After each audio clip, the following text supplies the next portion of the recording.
যেই মাত্র ফজরের আজান দিয়েছে, আজান দেওয়ার সঙ্গে সঙ্গে রাখাল বের হয়ে একে ছুটে ছুটে মসজিদ দিকে আসতেছে। আসার পরে বারান্দাকে লক্ষ্য করে বলে, বারান্দা, আজকের দিনে তোর উপরে নামাজ পড়বো না, আজকে ভিতরে দেখার জন্য আমাকে ঢুকতেই হবে। সুবহানাল্লাহ। এতদিন রাখাল নামাজ পড়েছে বারান্দায়, আজকে মসজিদের মধ্যে ঢুকতে গিয়ে কিছু আলাদা নিয়ম আছে। মসজিদের মধ্যে যখন ঢুকবেন তখন কোন পায়ে ঢুকতে হবে?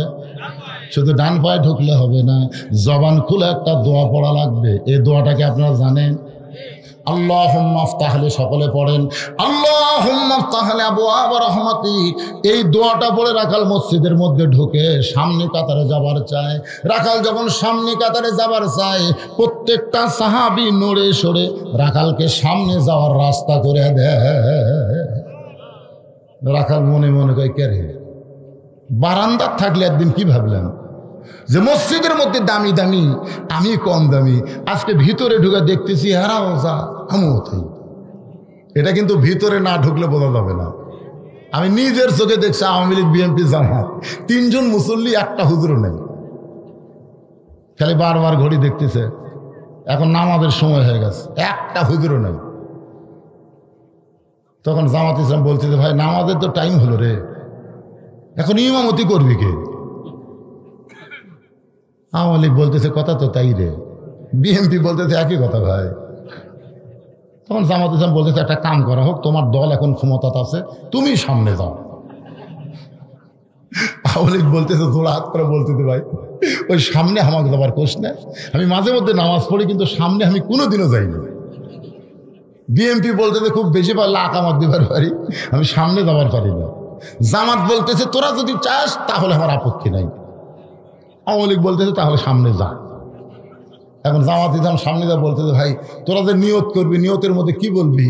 একতে দেয় তো বেহাজাল ইমাম কবি না রাজাকার কবি? আওয়ামী লীগ কই, তুই পাগল নাকি রে, বাইরের কথা তুই ভিতরে কস করে, তুই রাজাকার, আমি আওয়ামী লীগ, ওই বিএনপি, এটা হলো বাইরের কথা, আর ভিতরের কথা হলো আমরা তিন ভাই একসঙ্গে জামাত করতে চাই। বাইরে যা, ভিতরে তা নয় তো। বউ খালি কয়, কি ভিক্ষা করো? হ্যাঁ, 2 দিন ভিক্ষা না করলে আর থাকে না। স্বামী কয়, মানুষ ভিক্ষা দেয় না রে, খালি কয় মাফ করো, মাফ করো। বউ বলতে, শোনো এমন একটা কথা বলি, মনোযোগ দিয়ে শোনো। বলে, কি কথা? বলে, বাদশাহ শাহজাহানের দরবারে যাও, খালি কান্দে কান্দে যদি বলবার পর এমন ভিক্ষা দেওয়া দিবি, আর ভিক্ষা করা লাগবে না। বইয়ের কথা মতো ফকির বাদশাহ শাহজাহানের দরবারে গেছে, যা দেখে বিশাল দরজাতে একজন লাঠি নিয়ে খাড়া হয়ে আছে, লাঠি। ফকির কয়, কে রে, জীবনে বহু দরজাত গেলাম রে, এরকম লাঠিওয়ালা মানুষ তো দেখিনি। ফকির যখন দরজার দিকে আসতেছে, দারোয়ান লাঠি তুলছে, কি এদিকে আসিস কেন? এই দরজা দিয়ে বাদশাহ শাহজাহানের উজির নাজির মন্ত্রী যারা, আত্মীয় স্বজন যারা, কেবল তারাই ঢুকবে, তোর মতন ফকির আলে কিন্তু। ফকির দেখতেছে, ওরে বাবা রে, এই যে গরম আছে, এক সাইজ করা লাগবে। ফকির দৌড়ে গিয়ে দারোয়ানের 2টা পা খফ করে ধরে, চোখের পানি যখন দারোয়ানের পায়, দারোয়ান নরম হয়ে বলতেছে, ভাইজান তুমিও যা আমিও তাই, তুমি ভিক্ষা করে খাও আর আমি দরজা পাহারা দিয়ে খাই। ফকির বলতেছে, তাহলে একটু ভিতরে ঢুকবার চাই। দারোয়ান বলতেছে, পাগল রে, তুই ভিতরে ঢুকলি কি বাদশার সঙ্গে দেখা পাবি, আরো 16টা দরজা আছে, প্রত্যেক দরজায় একটা করে দারোয়ান লাঠি নিয়ে দাঁড়ায় আছে, আমি তোরে ছাইড়া দিলে পরের দারোয়ান তো ছাড়বে না। ফকির বলতে, তুমি শুধু ছাইড়া দাও, তারপরে কি হবে চিন্তা করব। দারোয়ান ঠাট্টা করে দরজা খুলে দিতে, যা। ফকির 100 গজ ধরে যায়, দেখে আর একটা দারোয়ান লাঠি, কেমনে ঢুকলি? ফকির জানবার যদি চাস, প্রথম দরজার দারোয়ানের কাছে যা। ওই আমার পরিচয় পায়া কাঁপতে কাঁপতে দরজা খুলছে, এখন তুই কি করবো চিন্তা কর। দারোয়ান লাঠি নিচে নামায় চিন্তা করে, আসলেই তো তাই, প্রথম দরজার দারোয়ান যখন দরজা খুলে দিছে, এর পরিচয় আছে, খামাখা ওর দরজা বন্ধ করে চাকরি আমি ছাড়বো নাকি, যা শেষিম ফাঁক। ইমাম গাজ্জালি বলেছেন, ইমানের কলেমা নিয়ে মৃত্যু দরজা যারা পাড়ি দিবে, কবর বলো, হাসর বলো, মিজান বলো, পুলসিরাত বলো, আর কোন দরজায় তাকে আটকানো হবে না। বিনা হিসাবে 8টা জান্নাতের দরজা আল্লাহ খুলে দিবে। সালামুন পড়েন, সালামুন আলাইকুম তিবতুম ফাদখুলুহা খালিদিন।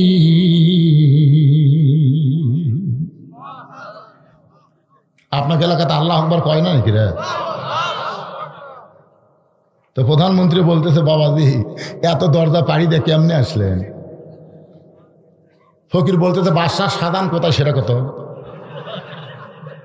প্রধানমন্ত্রী চুন করছে, ওরে বাবারে, আমরা যার নাম জীবনে ধরি না, আমরা বলি সম্রাট, আমরা বলি জাহাপনা, আর এই বেটা কয় বাদশাহ সাদান। এই বাদশাহ সাদান নিকটতম কেউ হবে? এত দরজা পাড়ি দিয়ে যখন ঢুকছে, এক ফকির মনে করলে আমার কবিরা গুনাহ হবে। প্রধানমন্ত্রী বলতেছে, ওই যে ছোট্ট ঘর, ওখানে যান। এবার ফকির ছোট্ট ঘরের কাছে গিয়ে দেখে দরজা বন্ধ, একটা জানালার পাল্লা খোলা, সেই পাল্লাতে ভিতর দিকে লক্ষ্য করে দেখে গোটা ঘরের মধ্যে মাত্র একজন মানুষ এভাবে 2 হাত তুলে কাঁদতেছে আর বলতেছে, ও বাদশাহ, বাদশাহ, তোমার দরবারে আমি ফকির। তাবারাকাল্লাযী বিয়াদিহিল মুলক ওয়া হুয়া আলা কুল্লি শাইইন কাদির। তোমার দরবারে আমি ফকির। ফকির কয়, কে রে? বইয়ের বুদ্ধি শুনে আমি আসলাম ভিক্ষা বেশি পাওয়ার নিয়তে। আয়সা দিকে এই বেটা ফকির ফকির করে যে হারে কাঁদতেছে, এটা মনে গজবের এলাকা। যেখানে বাদশাহ ফকির হয় সেখানে আমার মতন ফকিরের তো পাওয়ার কিছু নেই। এটা গজবের এলাকা, এখানে থাকাই চলবে না। যখন দিহারে কাঁদতেছে আমার অবস্থা আরো খারাপ। ফকির বের হয়ে যাচ্ছে, যাওয়ার সময় প্রথম দরজার দারোয়ান বলতেছে, বাবাজি বাদশার দেখা পাচ্ছেন? ফকির ভিক্ষা না পেলে খুশি হয় না, রাগ করে।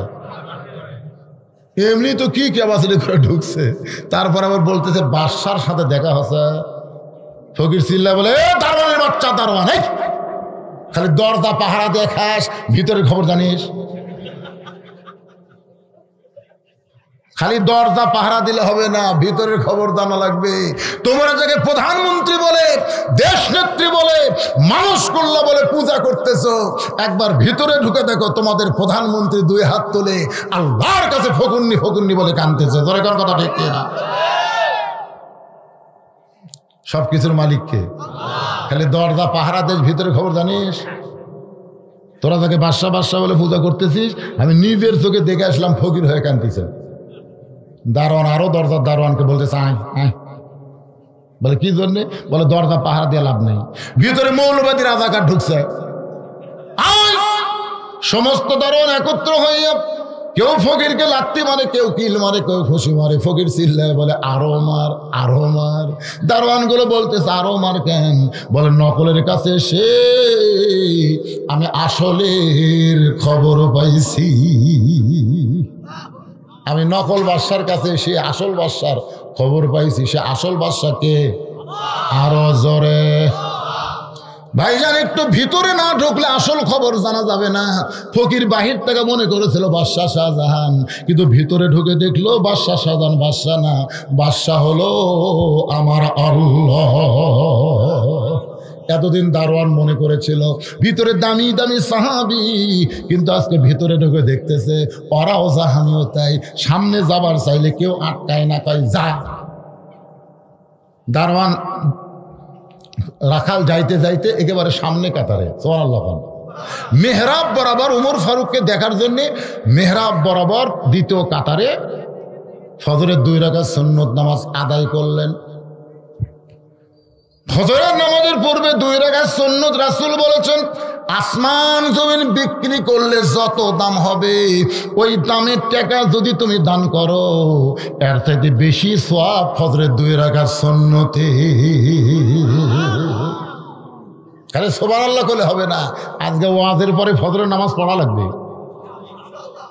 মাগরিব এশা কারা কারা পড়েন না হাত তোলেন, এটা বলবো না, কিন্তু আমার ওয়াজ শোনার পরে আজকে ফজরের নামাজ কারা কারা পড়বেন না তারা হাত তোলেন তো দেখি। না, যারা পড়বি না তারা পড়বেন না? এই পড়বা না? ও বুঝবার পর সামনে বসে বোঝেনি, তাহলে হলো ভাইজান। এখন এর মধ্যে মারিফতের পেঁয়াজ আছে।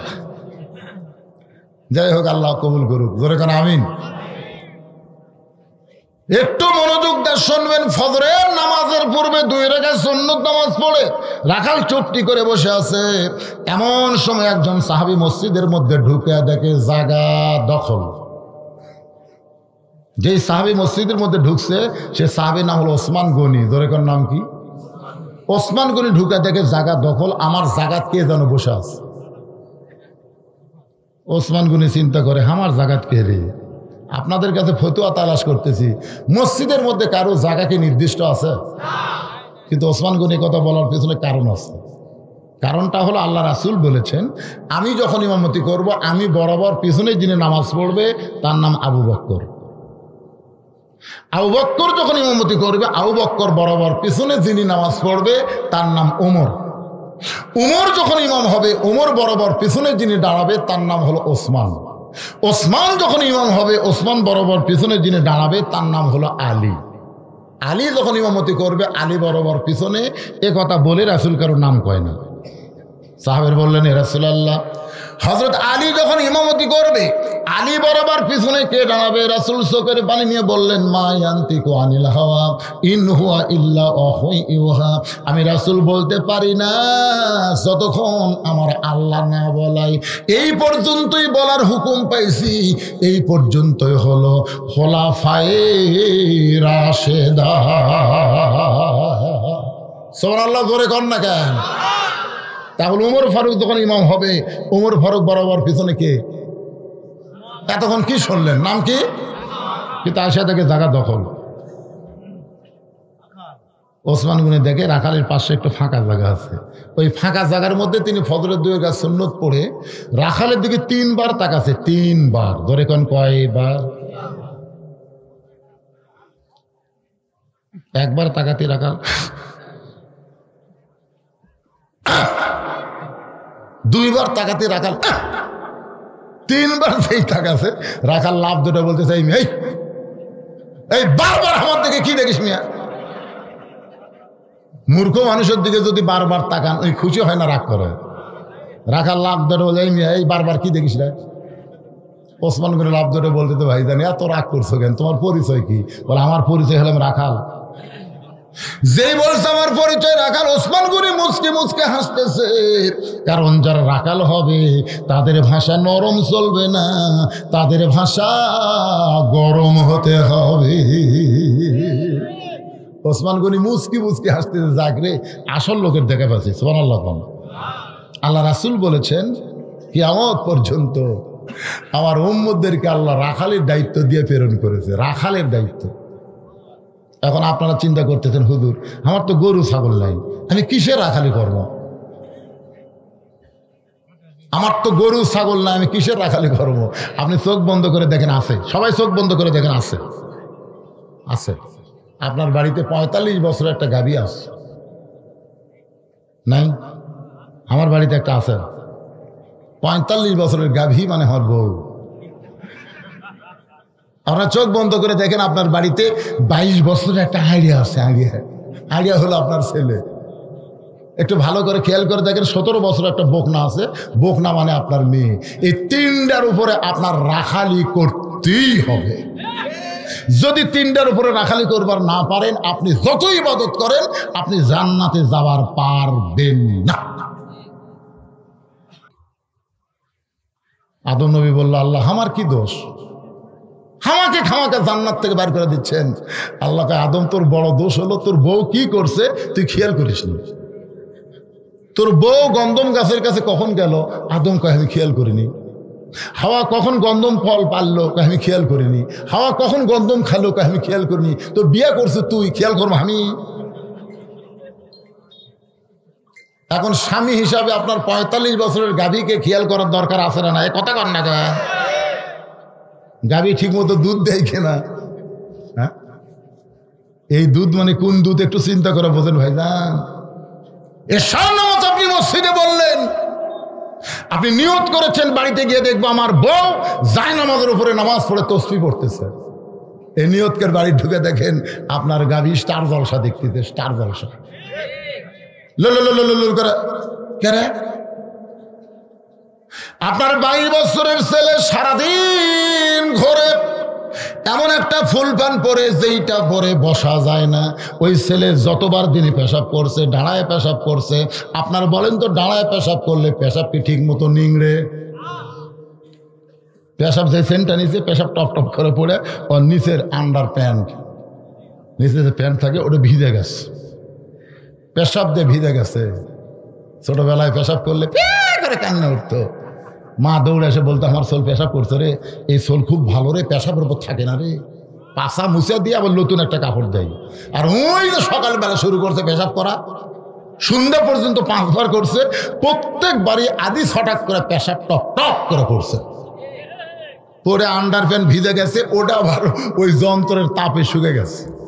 শুকে গেলে কি হয় ভাই, ওর ব্যাকটেরিয়া তোর মরে না, ব্যাকটেরিয়া খালি কিলবিল কিলবিল কিলবিল করতেছে। ওই ব্যাকটেরিয়া ওই পেশাবের যন্ত্র দিয়ে স্যাদা ভিতরে ঢুকে গোড়ার যে সূক্ষ্ম সূক্ষ্ম রগ আছে, এই রগগুলো কামড়া ধরে কাটিয়ে দিছে। আর এই যন্ত্র বাইলে মাছের মতন হসে।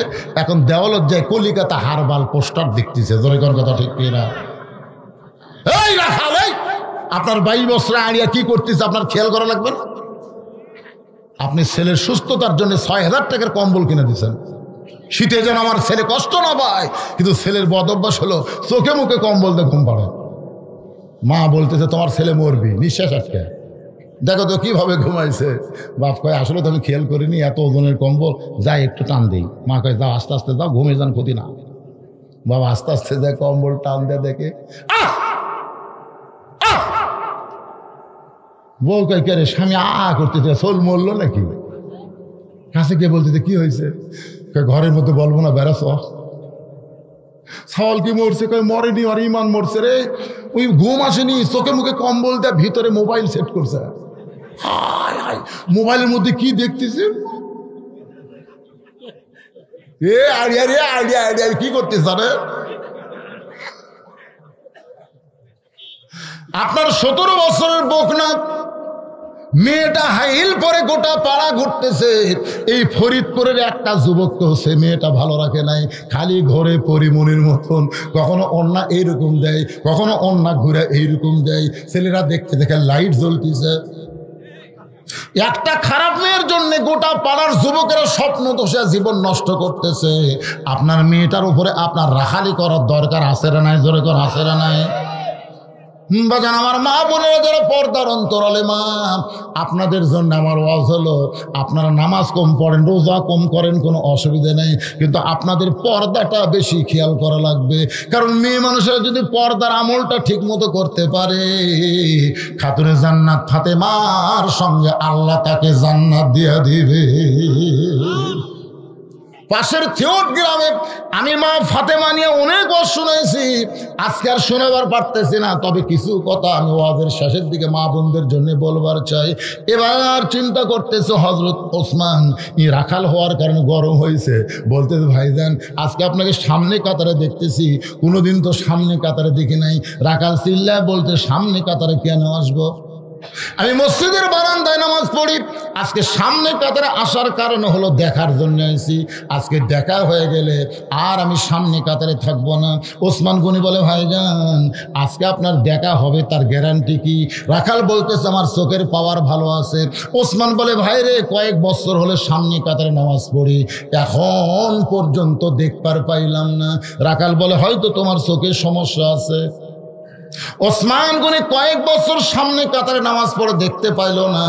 ওসমান গনি সামনে কাতারে নামাজ পড়ে আল্লাহকে দেখার জন্যে। জোরে কোন, কাকে দেখার জন্যে? আর রাখাল দেখতে চাই কাকে? হজরত ওমরকে। দুইজনের দেখা কিন্তু এক না।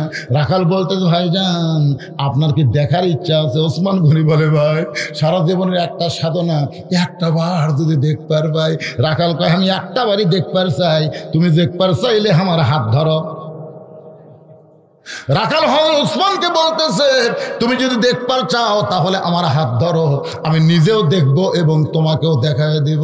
এবার হযরত ওসমান রাখালের হাতটা ধরে মনে মনে বলতেছে, ইয়া আইয়ুহাল্লাযীনা আমানুত্তাকুল্লাহা ওয়া কুনু মা'আস সাদিকিন।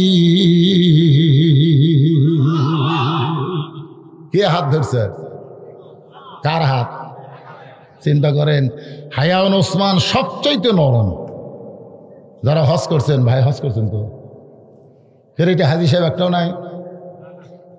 আপনাদের মধ্যে হাজী সাহেব নাই? মাশাআল্লাহ আছে, হাজার হাজার মানুষের মধ্যে 2-4টা অবশ্যই আছে। আর সরকার বাংলাদেশের মানুষের জন্য হজ তো খুবই কঠিন করে দিল। এখন যা টাকা লাগবে ভাই, সব জমি বেচাও হজ করা খুব কঠিন হয়ে যাবে। হায় রে, আমরা ইমরান বাবাদের খুব কঠিন হচ্ছে, তাই না? অনেক টাকা। আমি প্রথম যখন হজ করতে গেলাম, প্রথম 11 সালে, আমি জান্নাতুল বাকি জিয়ারত করতে ঢুকতেছি। জিয়ারত ওখানে দরজায় লেখা আছে, হাজার হাজার সাহাবী এই জান্নাতুল বাকির মধ্যে শায়িত আছে। যেরকম সুবহানাল্লাহ, সাহাবী রে সাহাবী, সুবহানাল্লাহ আসতে গেলেন। আমাদের বাংলাদেশে একটা সাহাবীরও কবর নেই, একটা সাহাবীরও কবর নেই। অধিকাংশ কবর আমাদের বাংলাদেশের মাজার ভুয়া। আমি কুমিল্লা এলাকা দেখছি একটা মাজারের নাম হলো লেদা শাহ। যেরকম কি নাম? লেদা শাহ। কিছু দূর যাওয়ার পরে আরেকটা মাজার ঘোড়া শাহ। তা আমি কইলাম, কে রে ভাই, এটা ঘোড়া শাহ, ওটা লেদা শাহ, কারণ কি? বল হুজুর আরো সামনে যান। আরো সামনে গেলেন, সেখানে আছে মুমিন শাহ। 3টাই শাহ, তার মানে কি? বলে ইনি হচ্ছেন আল্লাহর ওলি মুমিন শাহ। ওনার ঘোড়া যেটা মরছে ওটা হলো ঘোড়া শাহ, ওই ঘোড়া যেটি লাদিছে ওটা হলো লেদা শাহ।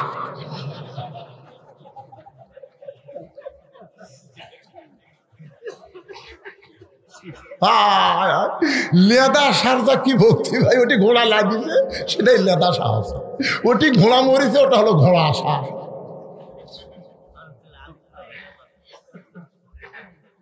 আর হাজার হাজার সাহাবী জান্নাতুল বাকির মধ্যে ঘুমিয়ে আছে। সুবহানাল্লাহ না কেন? যারা হজ করেছেন জান্নাতুল বাকির মধ্যে ঢোকার সাথে সাথে জান্নাতের একটা সুবাতাস তাদের শরীরে লাগতেছে। জোরে করে সুবহানাল্লাহ। কি শান্তি রে!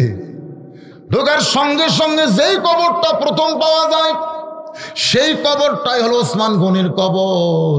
যেই কবর প্রথম পাওয়া যায় ওই কবরটাই হলো ওসমান গনি। ধরে বলেন নাম কি? ওসমান গনি। আল্লাহ কোরআনে বলেছে, আল্লাহু গানিয়ুন ওয়া আনতুমুল ফুকারা। আমি আল্লাহ হলাম ধনী, বাদ বাকি সবাই ফকির। ইল্লা ওসমান ও গানিয়ুন, ওসমান হলো ধনী। সাহাবীরা বললেন, ইয়া রাসূলুল্লাহ, ওসমান ধনী কেমনে হলো?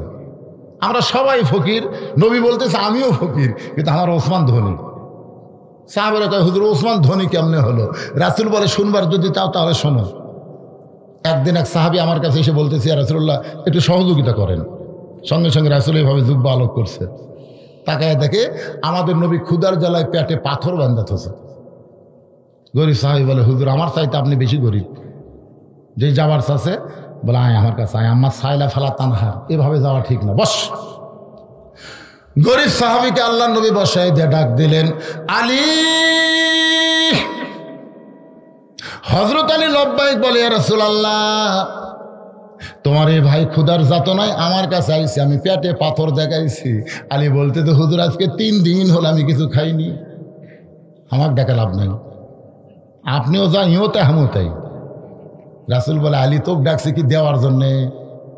বলে, হুজুর কি জন্য ডাকলেন? বলে, ওসমান গনির কাছে একটা চিঠি লেখ। আমি লিখতে পারি না, তুই লিখতে পারিস, লেখ। চিঠির মধ্যে 2000 টাকার অঙ্ক বসা দে। 2000 টাকার অঙ্ক বসা দিয়া নিচে আমি নবীর নাম লিখতে যা।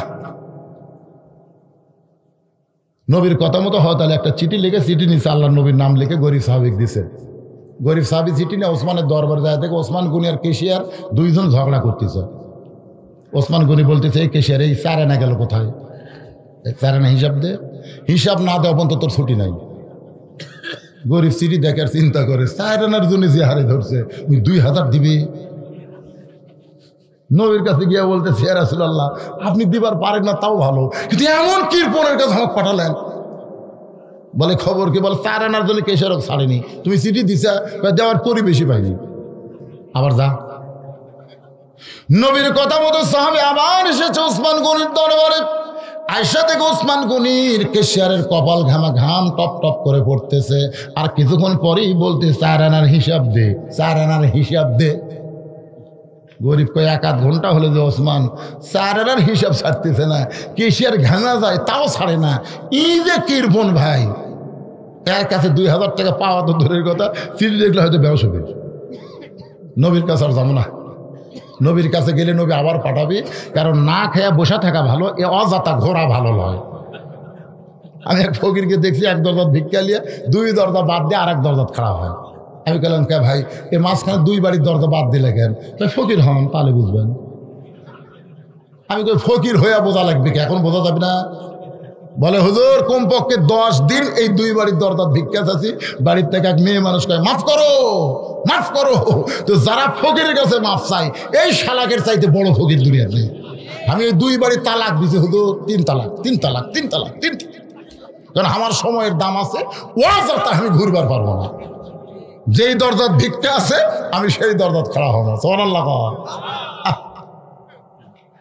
2 বার আছে কেশিয়ারকে ছাড়তেছে না। আবার গোপন রাস্তা যখন পালাবার চাই, এমন সময় দেখে রাস্তার মাথায় হযরত আলী দাঁড়ায় আছে। আলী বলতেছে ভাইজান, আমার হাসান হোসাইন আজকে 2 দিন হলে কোনো কিছু খাইনি ভাই। তুই যে 2000 টাকা পালি, আমি সিটি লেগে দেওয়ার কারণে 2টা দিরহামকে আমাকে হাদিয়া দেওয়া যায় না। গরিব সিটি বাইর করে কইলে আলী কয় কে রে সিটি কে টাকা? 2 বার গেছি রে, 4 আনার জন্য কেশিয়ারকে ছাড়ে না। আলী বলতে যে পাগল রে, সিটিকে ওসমান রে দিস? বলে দেওয়ার পরিবেশ পাইলাম না। ও পাগল নবীর সাহাবী, শোনো, আল্লাহ নবী যেগুলো কাম করে এগুলো নবী করে না রে, আমার আল্লাহ করা। যা যা না গেলে বুঝতেছেন আসাদুল্লাহ গালিব। গরিব লোকটা ভয়ে ওসমান গনির দরবারে গিয়ে দেখে কেশিয়ার ওসমান গনি 2 জন আল্লাহর জিকির করতেছে। আল্লাহ আল্লাহ, হিসাব মিলিছে, আল্লাহ হিসাব মিলিছে, আল্লাহ আলহামদুলিল্লাহ। 4 আনার হিসাব মিলেছে কেন? কি জন্য 4 আনার জন্য এরকম করে ধরছে? কারণ যাদেরকে আল্লাহ সম্পদ দিয়েছে তাদের হিসাব করে করে যাকাত দেওয়া লাগবে। ধরে কোন ঠিক কিনা? 4 আনারও হিসাব করা লাগবে। গরিব সাহেব সালাম দিয়ে ওসমান গনির হাতে চিঠিখানা দেয়। ওসমান গনি চিঠি হাতে নিয়ে চিঠিতে একটা চুমু দিয়ে বলতেছে ভাইজান, এই চিঠি কে পাঠাইছে ভাই? গরিব বলতেছে নিচের দিকে দেখেন আল্লাহ নবীর নাম লেখা আছে, আল্লাহ নবী এই চিঠি পাঠাইছে। সঙ্গে সঙ্গে ওসমান গনি চিঠিতে চুমু দিয়ে বলে ভাইজান, এই চিঠি কে পাঠাইছে ভাই? গরিব বলতেছে তোমার কি চোখ নাই? ভালো করে তাকায় দেখো, চিঠির নিচে আল্লাহ নবীর নাম লেখা আছে। ওসমান গনি চুম্বন দিয়ে বলে ভাইজান, এই চিঠি কে পাঠাইছে ভাই? গরিব মনে মনে কয় চিঠির মধ্যে 2000-এর অঙ্ক দেখা মনে হয় পাগলা আছে। আল্লাহর নবী এই চিঠি পাঠাইছে। সঙ্গে সঙ্গে ওসমান গনি চিঠিতে চুমো দিয়ে বলে ভাইজান, এই চিঠি কে পাঠাইছে? গরিব বলতেছে এর আগে 2 বার আইছি রে কৃপন, তুই কেশিয়ারকে 4 আনার জন্য ছাড়িস নাই, এখন চিঠির মধ্যে 2000 টাকার অঙ্ক দেখে তোর মাথা খারাপ হয়ে গেছে, আর তোর টাকার আমার দরকার নাই। এই বলে গরিব রাগ করে নবীর দরবারে গিয়ে বলে রাসূলুল্লাহ, আপনি দিবার পারেন না ঠিক আছে, কিন্তু ওই মহান ব্যক্তি কৃপনের কাছে আমার কেন পাঠাইলেন? নবী বলতেছে খবর কি? সমস্ত খবর যখন আল্লাহ নবীর কাছে সাহাবী কয়, নবী চোখের পানি নিয়ে বলে আল্লাহ, আমার ওসমান তো এমন হওয়ার কথা নয়, আমার ওসমান তো এমন হওয়ার কথা নয়। এই কথা বলে নবী যখন কান্দে, এমন সময় ওসমান গনি 1 বস্তা টাকা মাথায় করে নবীর দরজায় দাঁড়ায় আছে। আল্লাহ নবী বলে ওসমান, তোমার এই ভাইকে আমি 2000 টাকা দান করার চিঠি লিখছি বাজান, তুমি 1 বস্তা টাকা কেন নিয়ে দাঁড়াইছো? ওসমান গনি বলে রাসূলুল্লাহ, চিঠি পাওয়ার সঙ্গে সঙ্গে আমি 2000 টাকার নিয়ত করেছি, আর মনে মনে নিয়ত করেছি আপনার পবিত্র নাম যতবার বলবো বলবে, কারণ আপনাকে আমার এতই ভালো লাগে হুজুর, আপনার নাম যখন কি আমার সঙ্গে উচ্চারণ করে আমার দরুদ পড়া ওয়াজিব হয়ে যায়। আমি নিয়ত করেছিলাম যতবার আপনার নাম বলবে ততবার 2000 করে টাকা বাড়ায় দিব। আমার এই ভাই তিনবার আপনার পবিত্র নাম বলার কারণে 6000, আর সিটির কারণে 2000, এই 8000 টাকার বস্তা মাথায় করে নিয়ে আইছি। আপনার পবিত্র হাত দিয়ে আমার গরিব ভাই রে দান করে দেয়।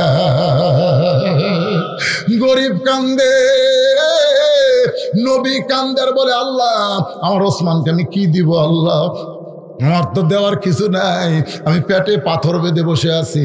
আল্লাহ বলে হাবিব আপনার কিছুই দেওয়া লাগবে না, যে আপনার নাম শুনে মহব্বতে 2 করে 1000 টাকা দান করে আমি আল্লাহ আমার জ্ঞানী ডিগ্রি ওসমানকে দিয়া দিলাম। লিল্লাহ তাকবীর। সেই ওসমান হাত ধরে আছে কার? মনে ভুলে গেছে। মনে ভুলে গেলে হবে? এইভাবে হাত ধরে আছে আর মনে মনে বলতেছে আল্লাহ আমার যোগ্যতায় তোমাকে দেখতে পাই না, আজকে দেখবো আল্লাহ, ইও দেখবি আমাকেও দেখাবি। সুবহানাল্লাহ না কেন? ওসমান গনি রাখালের হাতটা ধরে বসে আছে। খুব খেয়াল করবেন, কিছুক্ষণ পরে যখন জামাতের সময় হয়েছে এমন সময় মুয়াজ্জিন দাঁড়ায় বলতেছে, মুয়াজ্জিন দাঁড়ায় আকামত দেয় কি দেয় না? না বসে থেকে দেয়? আকামত মানে কি?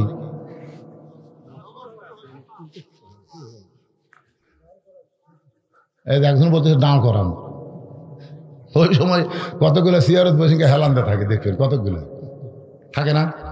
আপনাকে এলাকাত মনে নাই? বেশি অসল লোকের জন্য তো জামাত ওয়াজিব না, বেশি অসল যারা তাদের জন্য জামাতে নামাজ পড়ে ওয়াজিব।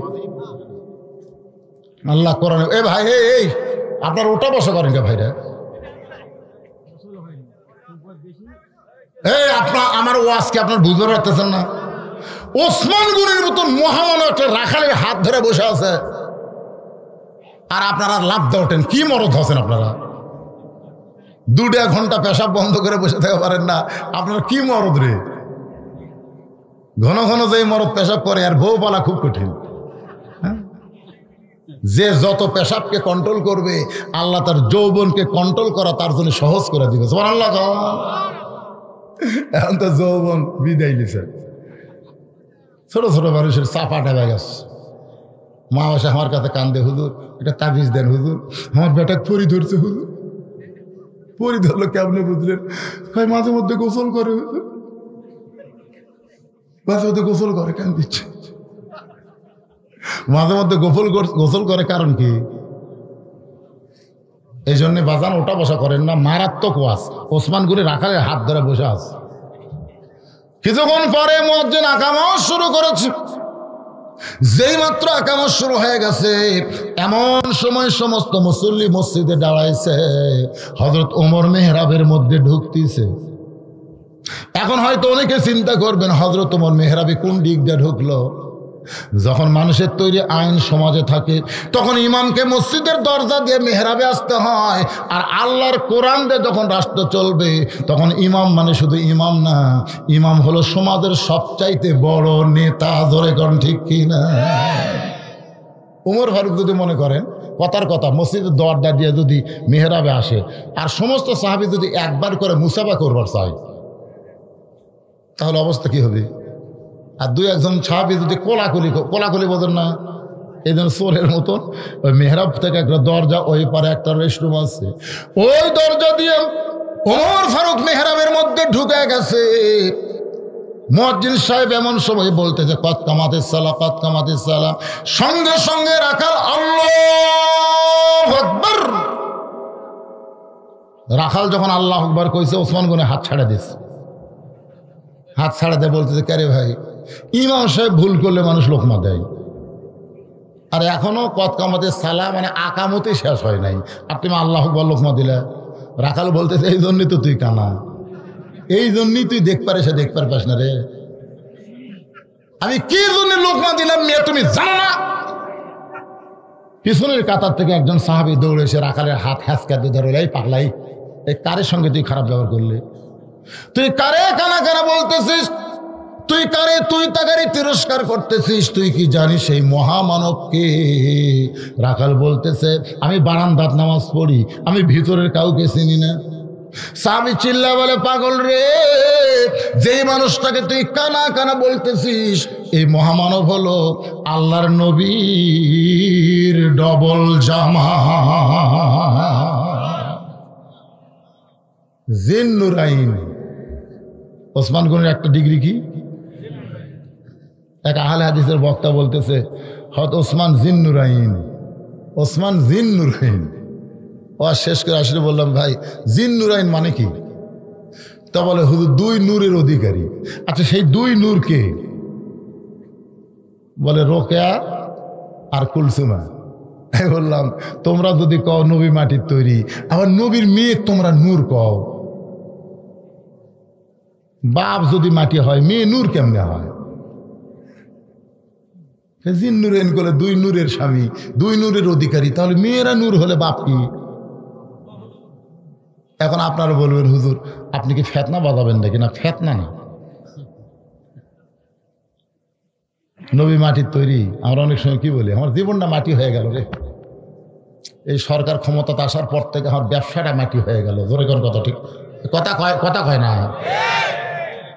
তাহলে আমার জীবন মাটি, ব্যবসা মাটি, এই মাটি দিয়ে আপনি কি বুঝতেছেন? কিছুই কয় না, এরা কথা কয় না কারা।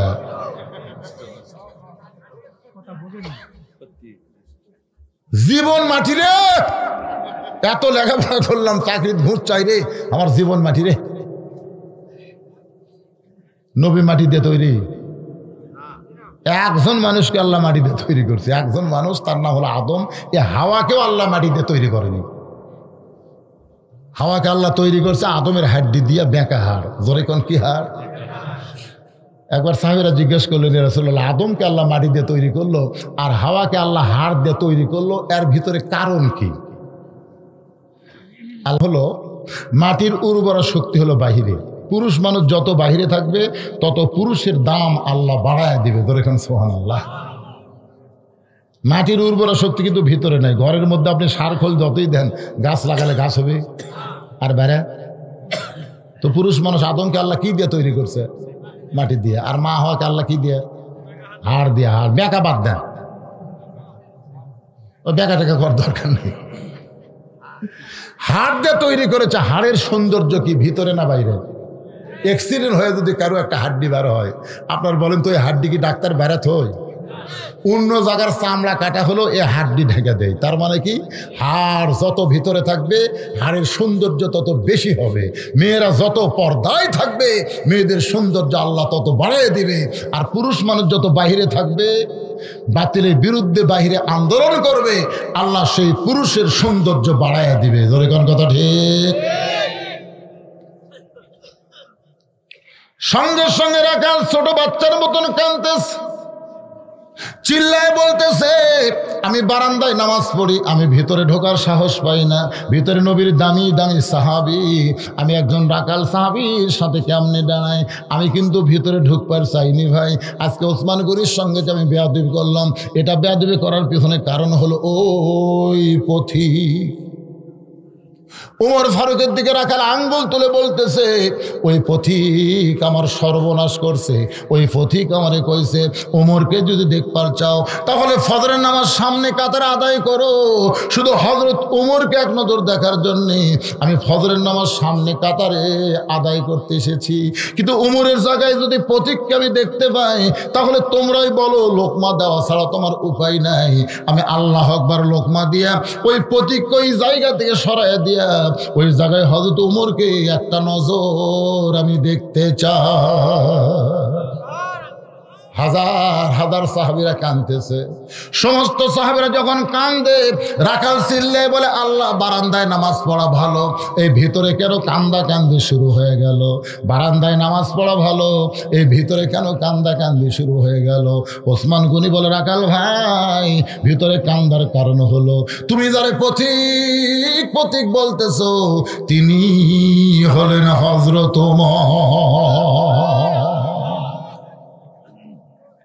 গাছের গোড়া কাটলে গাছটা ঠাস করে যেমন পড়ে যায়, রাখাল তেমনি পড়ে গেছে মেহরাবের মধ্যে, কাটা মুরগির মতন ছটফট করে বলতেছে, ইয়া আমিরুল মুমিনিন, আমি আপনাকে তওবা পড়াইছি, আমি আপনাকে মুনাফিক কইছি, আমি আপনাকে ভণ্ড কইছি, এত কথা বলেছি গো আমির, এই অধম রাখালকে আপনি কিছুই বলেননি।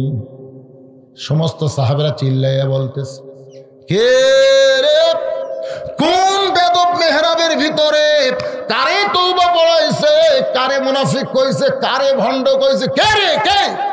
সমস্ত সাহাবেরা চিল্লা উঠছে। ওমর ফারুক জোরহাত করে বলতেছে, আতিউল্লাহ ওয়া আতিউর রাসূল ওয়া উলিল আমরি মিনকুম, আল্লাহর আনুগত্য করো, নবীর অনুসরণ করো, আমি যে তোমাদের আমির এটা কি তোমরা মানো?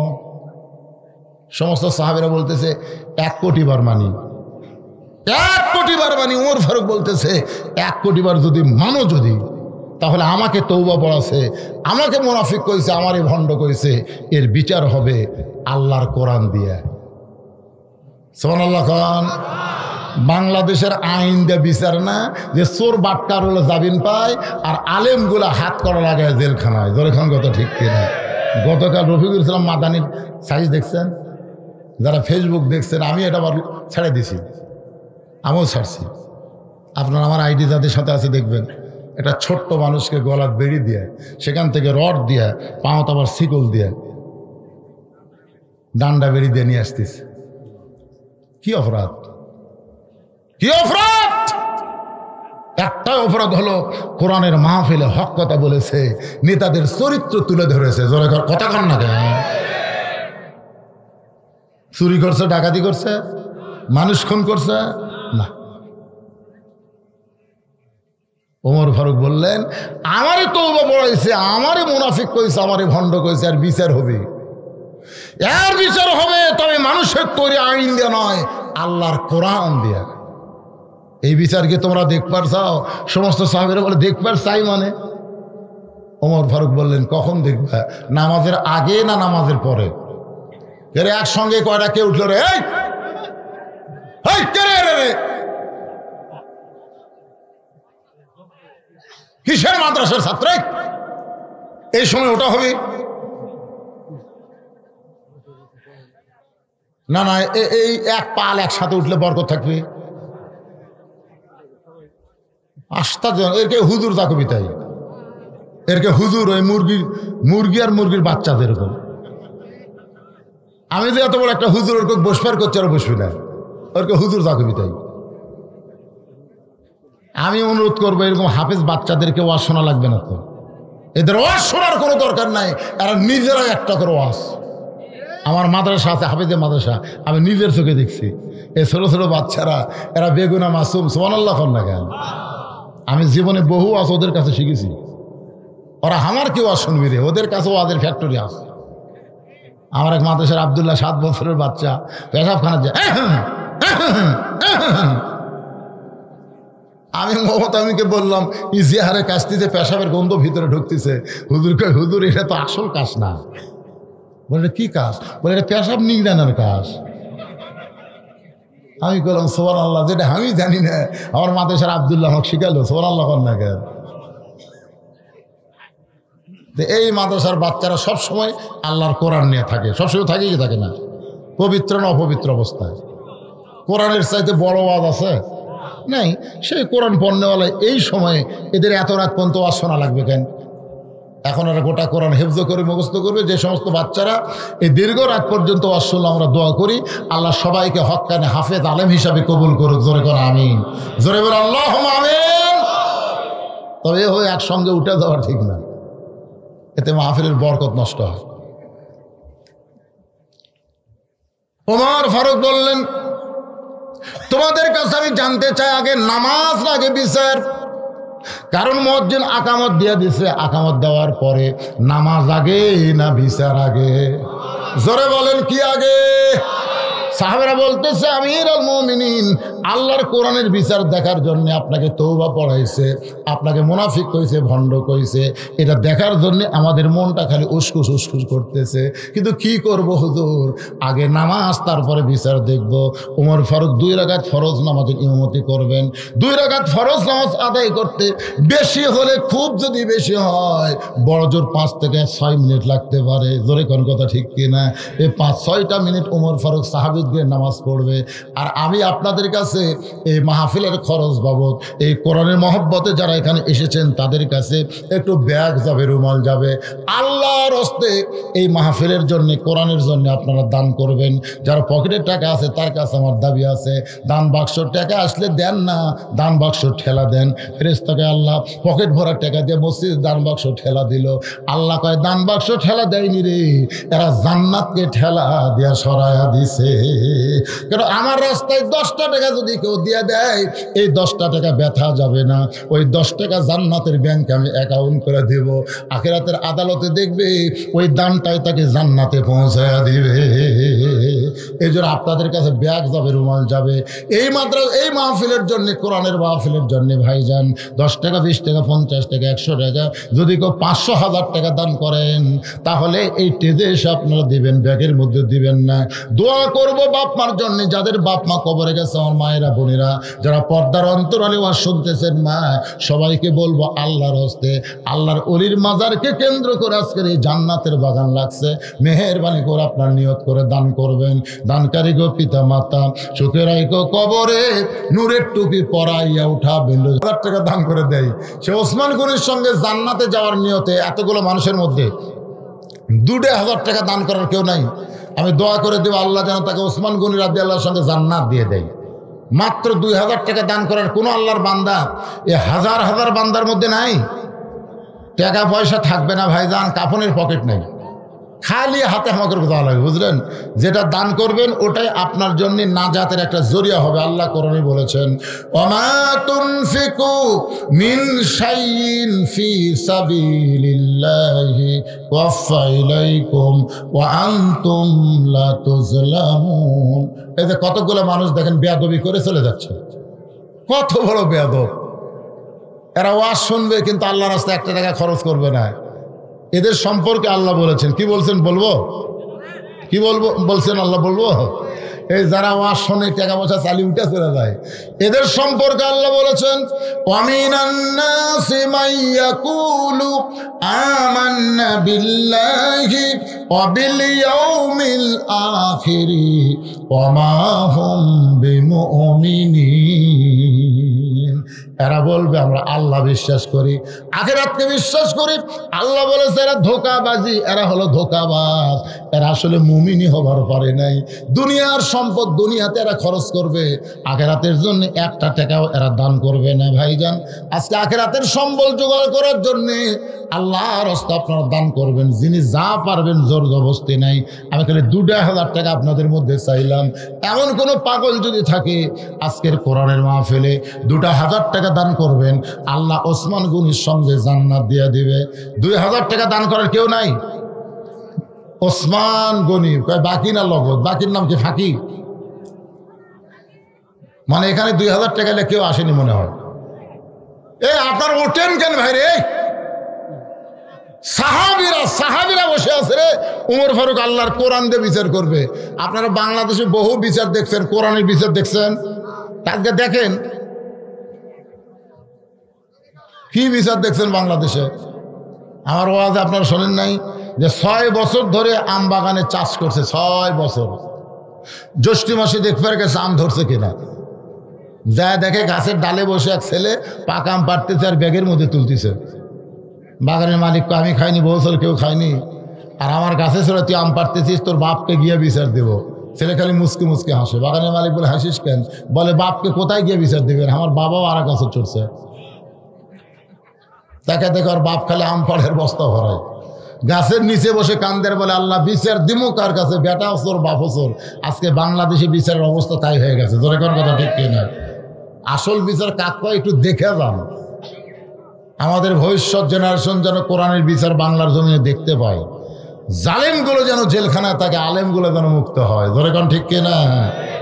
ভালো একটা কথা বলবো আপনাদের, কোনো ভালো মানুষকে অন্যায়ভাবে জেলের মধ্যে যদি নানা রকম দোষ দিয়ে বন্দি করে রাখে, বুঝবেন তার দিন দিন জনপ্রিয়তা বাড়ে না কমে।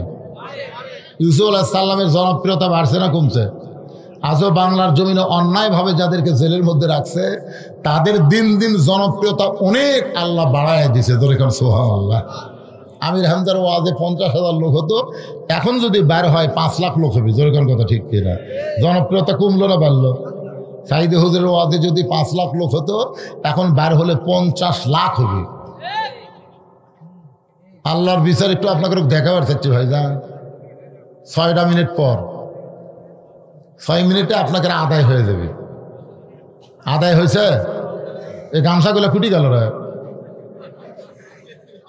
আদায় করে যার মনে তাই লিয়ে গেল না টেজর দিবি? কারণ বর্ডারের কাছে, শোনেন, বর্ডারের কাছে যেগুলো গ্রাম আছে এই সকল গ্রামের নিশাখোর বেশি। ফেন্সি ডিলিয়া বা এগুলো পাওয়া যায়। ধরে এখন ঠিক কিনা? পাওয়া যায় কে যায় না? এ কথা কন। 5 বিঘের পাশে এক মাহফিল করছে, 29টা এরকম ব্যাগ দিছে। ব্যাগ আইছে 21টা কি 20টা, আর বাদ বাকি সব গায়েব। মাইক দেখা আর ব্যাগ পাওয়া গেল না। টাকাইলে আর আউট হয়ে গেছে। তা আপনারা যে কয়টা দিয়েছেন সে কয়টা ফেরত যাচ্ছে কিনা দেখেন। মাশাআল্লাহ, সুবহানাল্লাহ। খালি টাকার বস্তা বারে। আস্তে ঢালো, আস্তে ঢালো, আস্তে ঢালো।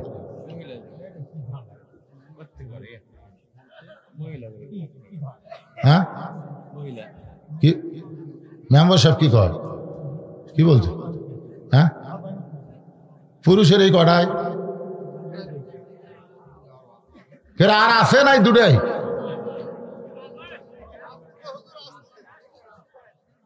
হ্যাঁ, আসো বাবা, আসো আসো আসো। সোনার সনেরা যারা আদায় করছেন নিয়ে আসেন। মেয়েদের মধ্যে আপনারা কাক ফাটালেন। মেয়ে মানুষের কাছে এমন বুড়া পাঠানো লাগবে, মেয়ে মানুষ দেখলে তার চেতে না, এরকম বুড়া আদায় করে পারবে। আর এমন ছোট মানুষ যারা কিছুই বোঝে না। কি বুঝলেন? এমন ছোট মানুষ যারা কিছু বোঝে না, এমন বুড়া মানুষ যাদের চেতে না। এছাড়া মাঝখানে কাউকে মেয়ে মানুষের কাছে আদায় করার পাঠান যাবে? কথা কর না কেন, যাবে না। এই জন্য অনেক জায়গায় মেয়ে মানুষের মধ্যে মেয়েরাই আদায় করে। মেয়েদের মধ্যে কার আদায় করবে? মেয়েরাই আদায় করবে, পুরুষেরা ঢুকতে পারবে না। কিন্তু আজকের সিস্টেমকে আল্লাহ ভালো জানে। সকলে মহব্বতে লা ইলাহা ইল্লাল্লাহ, লা ইলাহা, লা ইলাহা ইল্লাল্লাহ, লা ইলাহা ইল্লাল্লাহ, লা ইলাহা ইল্লাল্লাহ। এ সোনার সানের আপনার বসেন না কেন? একটাবার বসেন তো। এই যে খাড়া হওয়া হসে রে ভাই, এই 9:30 থেকে এখন 11:45 বাজতেছে। এ সোয়া 2 ঘন্টার মধ্যে এরা বসে না রে। এ বসো, 1 মিনিট বসো। এ বসার জায়গাটা তোমার জান্নাতের সাক্ষী হবে। কি কথা বুঝেও না। একটু বসো, একটু বসো, বসো বসো, বানারা বসো। অনেকে পেশাব পায়খানা করে পানি লেয় না, তো বসলে কাপড় মাখা যাবে, এই জন্য বসে না। তো সেই রকম লোক তো আর এখানে আসেনি। বসো বাবা, সবাই বসো, সবাই আল্লাহর রাস্তায় বসো। যারা গেছে চলে গেছে। ধানের মধ্যে চিটা পাতার না থাকাই ভালো। বিশাল ধানের ঠিক, সবগুলো ধান। একজন বলতেছে বাতাস দে, এখন একটা ফ্যান নামিতে ভাই এইরকম। তাহলে বাতাস দিলে চিটা পাতানের বাপেরও ক্ষমতা নেই থাকতে পারবে। যেই বাতাস ধরেছে ধানগুলো উঠেই পড়ে, আর চিটা পাতান উড়ে উড়ে চলে যায়। যখনই কোনো মাহফিলে চিটা পাতান দেখ পারছেন, একটা আদায় দেন। আদায় দিলেই বুঝতে পারবেন কারা চিটা পাতান। এই চিটা পাতানের বাপেরও ক্ষমতা নেই এই মাহফিলে থাকে, এরা উড়িয়া চলে যাবে। আর যারা ইমানদার দানাদার তারা কোনো সময় যাবে না, যতই আদায় ধরুক এরা বসেই থাকবে। ধরে খান সুবহানাল্লাহ। তো আমরা পিওর ধান এখন পাচ্ছি, চিটা পাতান চলে গেছে। এখন আল্লাহর কোরআনের বিচার আমাদের দেখার দরকার আছে না নাই?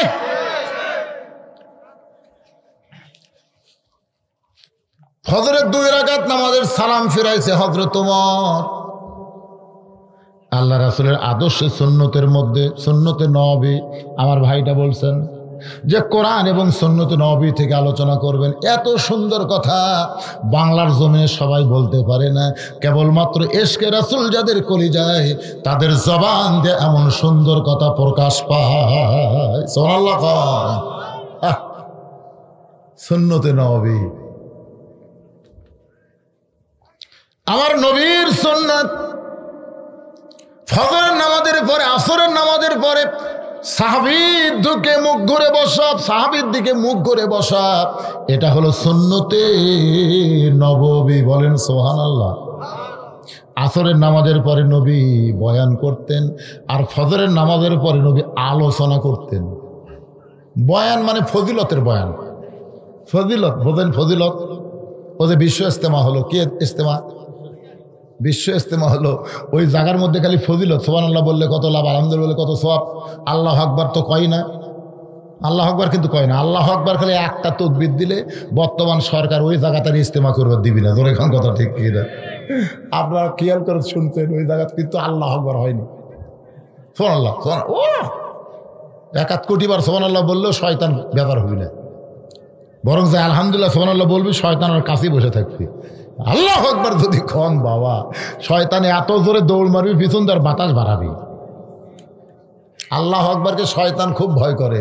আজকে বাংলাদেশে অনেক দলে আল্লাহু আকবার নাই। জোরে কোন কথা ঠিক, কথা কন না কেন?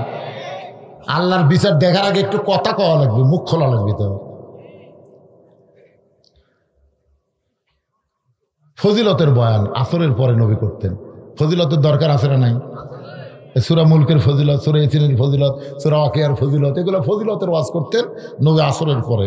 অল্প হায়াতের মধ্যে আমরা বেশি সওয়াব যেন কামাই করতে পারি, তাই বলে এরকম ফজিলতের কথা কেউ যদি বলে যে মক্কার হেরেম শরীফের মধ্যে 1 ওয়াক্ত নামাজ পড়লে 1 লক্ষ ওয়াক্তের সওয়াব, মদিনার মানে হেরেমের মধ্যে মসজিদ নববীর মধ্যে 1 রাকাত পড়লে 50,000 সওয়াব, আর বিশ্ব ইজতেমায় যদি 1 রাকাত পড়ে তাহলে এত কোটি রাকাতের সওয়াব। কয় কোটি? 49 কোটি। আচ্ছা, তাহলে এটা কি মক্কা মদিনার চাইতেও বেশি দামি হলো নাকি? কথা কয় না বারে, কথা কয় না রে পাগলারা রে। আজকে ওই বিশ্ব ইজতেমায় যদি খালি বলতো যে সমস্ত নিরপরাধ আলেমদেরকে জেলখানায় বন্দি করা হয়েছে তাদেরকে ছেড়ে দেওয়া হোক, এই কথা খালি একবার যদি বলতো, পরের বছর থেকে ইজতেমা মাটির মার্কেট গড়ে উঠবে। জোরে কোন কথা ঠিক কি না? আমাকে একজন বলতে, তো হুজুর এই যে লিভার কোম্পানি চট দেয় আর ব্রাদার্স কোম্পানি ফুটি দেয় বিশ্ব ইজতেমায়, এরা কোন গ্রুপ? আমি বললাম ভাই এরা হলো ইহুদি গ্রুপ। ধরে কোন গ্রুপ? ইহুদি গ্রুপ। এটা কেন দেয়? বলে এই জন্যই দেয়, ওরা ইসলামকে কোণঠাসা করে রাখবার চাই। মুসলমান মানে নামাজ রোজা হজ জাকাতের মধ্যে, আল্লাহর মধ্যে মুসলমান।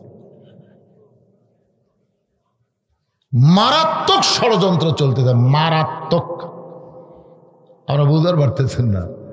ফরিদপুর এটা এনা, চাঁদ এটা হচ্ছে কুমিল্লা, চাঁদপুর এখন চাঁদপুর একটা ভিন্ন জেলা আছে। ওই জেলায় একটা মসজিদ আছে ফরিদগঞ্জের, কেন্দ্রীয় মসজিদ। ওই মসজিদের ইমাম ধরা পড়ছে। 12 বছর ইমামতি করার পরে ধরা পড়ছে। ধরা পড়তো না, কিন্তু ইমাম কতগুলো লাগামহীন কথা বলছে। প্রথম কথা হলো ইমামতি করে টাকা নেওয়া জায়েজ নাই। কি ওয়াজ করছে? ইমামতি করে টাকা নেওয়া জায়েজ নাই, এটা প্রথম ওয়াজ। দ্বিতীয় জুম্মায় ওয়াজ করছে গরিব ইমামের পিছনে নামাজ পড়া জায়েজ নেই।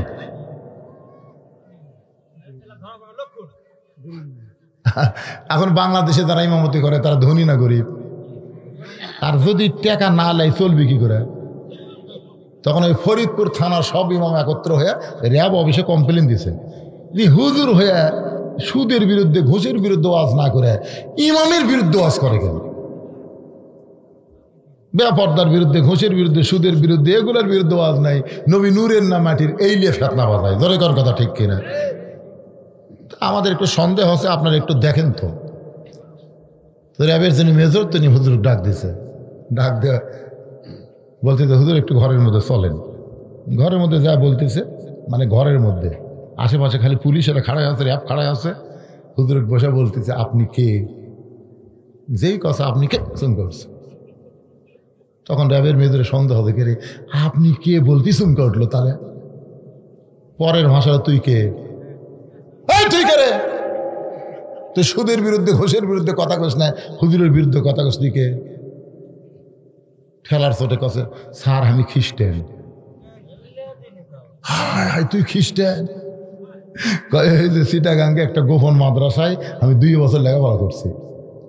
এই 2 বছর লেখাপড়া করার পর আমি হুজুর সাজা, আমি আসলেই হুজুর না, আমি হুজুর সাজা 12 বছর ইমামতি করছি। এখন ওর পাশে যারা 12 বছর নামাজ পড়লো বিনা বেতনে, ওরকে নামাজ হলো, টাকা না হয় দেওয়া লাগলো না, নামাজ হসা, তাহলে কি হলো? এখন চিন্তা করেন, এখন সব মেজর বলতেছে, র্যাবের মেজর বলতেছে এই 12 বছর তুমি মুসলমানের মধ্যে ইমাম সাজা তুমি কি দেখলে? তখন বলতেছে স্যার শোনেন, আমাদের খ্রিস্টান গ্রুপ, এই শুধু আমি না, এরকম বহু ইমাম বাংলাদেশে আছে যারা হুজুর সাজা মুসলমানের মধ্যে ঢুকে আসল মুসলমানকে খুঁজতেছে। আসল মুসলমান তো বলে আসল মুসলমান কিভাবে খুঁজতেছে? বলে আমরা এ পর্যন্ত খুঁজে 3 দল মুসলমান পাচ্ছি। ধর এখন কয় দল? এ কথা কন, একদল মুসলমান হামরাও যা এরাও তাই, একদল মুসলমান হামরাও যা এরাও তাই, এরা খালি নামে মাত্র মুসলমান, এরা ইসলামের কিছুই করে না। এদের বিরুদ্ধে কোনোদিন শয়তান লাগবে না, ওরাও যা আমরাও তাই। আর একদল মুসলমান খালি মসজিদকে আল্লাহর ঘর বিশ্বাস করে, গোটা বাংলাদেশ আল্লাহর এটা বিশ্বাস করে না। সমস্ত মুসলমানকে মসজিদ একত্র করবার চায়, মসজিদের ফজিলত বলে, মসজিদের সব বলে, কিন্তু মসজিদের সব যে বাহিরের থেকে কামাই করা লাগবে ওই বাহিরের কথা বলে না। এদের বিরুদ্ধে কোনোদিন শয়তান লাগবে না, কারণ এরা সামান্য জায়গা আল্লাহ দিয়া বাদ বাকি সব হামাকরক দিছে।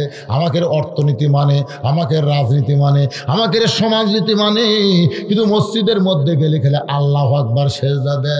এদের বিরুদ্ধেও কোনোদিন খ্রিস্টান ইহুদি লাগবে। আর একদল মুসলমান, এরা মসজিদকে আল্লাহর ঘর বিশ্বাস করে, মসজিদের সমাজ আল্লাহর কোরআন রাসূলের বিধান দিয়ে সমাজে চালু করবার চাই, এদের বিরুদ্ধেই।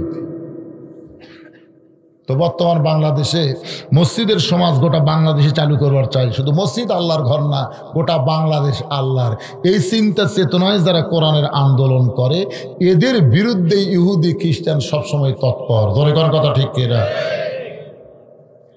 একটু মনোযোগ দেখো, বলে শুনবেন, অল্প সময়ের মধ্যে গল্পটা শেষ করে দিব। ওমর ফারুক সাহাবীর দিকে মুখ করে বসে থাকতে পারলেন না, এক দৌড়ে গিয়া ওই বসে থাকা রাখালকে হেঁচকা টান দিয়া বুকের সঙ্গে চাইপা ধরে কপালে একটা চুমা দেয়। সাহাবীরা বলতেছে আমির আল মুমিনিন, আল্লাহর আইন দিয়ে বিচার করবেন, সেই বিচার দেখার জন্য আমরা ধৈর্য নিয়ে বসে আছি, অথচ যার বিচার করবেন তাকে বুকের মধ্যে নিয়ে কপালে একটা চুমা দিলেন। ওমর ফারুক চোখের পানি বের করে বলে এর চাইতে বেশি কিছু দেওয়া দরকার ছিল, কিন্তু আমি বেশি দিবার পারলাম না। আমার ভাইকে বুকের মধ্যে নিয়ে কপালে একটা চুম্বন দিলাম রে। সাহাবেরা বলে সে আপনাকে তওবা পড়াইছে, মুনাফিক কইছে, ভণ্ড কইছে, এরপরেও কি তাকে কিছুই বলবেন না? ওমর ফারুক বলে সাহাবীরা রে, রাখালের এত কথা হজম করার পিছনে একটাই মাত্র কারণ, আমি রাখালকে দেখি নাই, রাখালের ভিতরে আল্লাহর কোরআনকে দেখার জন্য এত কথা আমি ইচ্ছা করে হজম করেছি। এত কথা হজম না করলে আল্লাহর কোরআন যে কত বড় পাওয়ার, এটা আমি ওমর দেখতে পাতাম না। আজকে বাংলার জমিনে আমরা শুধু কোরআনের ওয়াজ শুনি, বাস্তবে আল্লাহর কোরআনকে দেখার আশা কি আমাদের নাই? কবে দেখবেন? কবে দেখবেন? একটু চেষ্টা করা লাগবে ভাইজান, একটু কোরআনের দল করা লাগবে, কোরআনের আন্দোলন করা লাগবে। ঘরে বসে থাকলে হবে না। ইমানের দাবি যদি কোরবানি হয়, সেই দাবি ঘরে বসে থাকা নয়। ইমানের দাবি হলো কিছু বিনিময়, সেই বিনিময় যদি কলিজার ঘাম হয়, সেই ঘাম দিতে যেন তৈরি থাকি। ওগো দয়াময় আমার আল্লাহ দয়াময়। অল্প দিনের মধ্যে খুব কষ্ট করে আজকের এই জান্নাতের বাগান লাগাইছে। আমরা সকলের জন্য দোয়া করতে রাজি আছি। সবাই সবার জন্য দোয়া করব, দোয়া করবো। ভাইজান কেউ ওটা বসা করবেন না, কারণ দোয়াটা হলো মাথা, আর দোয়া মুখ্য ইবাদত। দোয়াকে বলা হয়েছে মাথা, মগজ। দোয়াও কিন্তু একটা ইবাদত। দোয়া কি ইবাদত? নামাজ একটা ইবাদত, দোয়া একটা ইবাদত। এখানে অনেক মানুষ আমরা একত্র হয়ে দোয়া করব। এই দোয়ায় সবাই সামিল হবো। দোয়ার সময় ওটা বসা করবো না, বিরক্ত করবো না। এই ভিডিও ম্যানদের বলতেছি, বক্তা যখন দোয়া করে খালি পটপট করে খোলে, তখন মানুষের নজর ওই দিকে যায়। তোমরা উঠবা না, তোমরাও দোয়া সামিল হবে। সবাই সবার জন্য দোয়ার দরকার আছে না নাই? সকলে ইস্তেগফার করে আস্তাগফিরুল্লাহ রব্বি মিন কুল্লি জামবি ওয়া তুবু ইলাইহি। জি সবাই সব কি এই মেম্বার সাহেব কিছু বলবেন না? মনে আপনি কিছু বলবেন না? সভাপতি সাহেবের সমাপ্তি বক্তব্য। এই দাও মাইক একটু চালু করে দাও, ফু দেন, সুইচ দেন।